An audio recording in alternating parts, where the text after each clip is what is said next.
People, how are you? So let's talk about off-season drugs, because we all want to know about that, the PEDs. I'm going to give you the raw breakdown. I'm going to give you my dosages, but this is not me telling you what to do. This is what I did for my off-season. I'm going to tell you how that off-season was structured and the rationale for each thing that we did.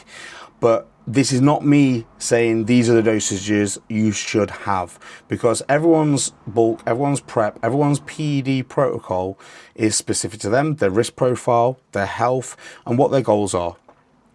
So the bulk itself was a year and a half.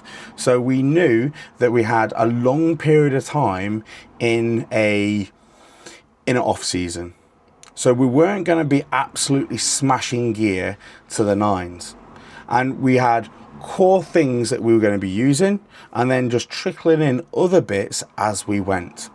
So the main compounds that I used was testosterone and masteron. They were the main compounds. That was the base. And traditionally, I've not been able to tolerate testosterone much higher than 400 milligrams before getting sensitive nipples and things like that. This time round was a little bit different. This is where we was pushing the testosterone, and we got up to almost, I think it was a gram. So we got up to a gram of testosterone. Now, that's the most I've ever been on. That's the most testosterone I've ever been on. We also ran masteron up to 800 milligrams. Now, this was a really nice ratio for me. I was getting no estrogenic side effects. I wasn't getting any water retention, and I was pretty much symptom free at that point. Then halfway through my bulk, we had a mini cut. So we brought everything back down to baseline. So at this point, I got up to 1800 milligrams total load. Went into a health phase, drug load came down, body fat came off, and then we're back into the push-up phase. Now, this is when masteron was not available. So this is when all the Chinese labs got shut down and we just wasn't able to get a sufficient amount of masteron. So what we decided to do is we pushed testosterone back up to a gram and we split the dosage of masteron with primo. Because what was happening, the labs were getting in mast and then they were getting in primo, and it was almost coming in like one then the other. So we split the dosages, and whenever mast was in, I bought that. Whenever primo was in, bought that. And then we just made sure that we could use both at the same time. So it was 400 mast, 400 primo. And to be honest, I did notice a little bit more fullness when I was on the primo. Now, we got to the later points of the bulk, and this is when I really didn't want to run my DHT any higher. I didn't want to use any more testosterone. And this is the only time that I brought in a 19 NOR. So this is when we brought in MPP at 200 milligrams.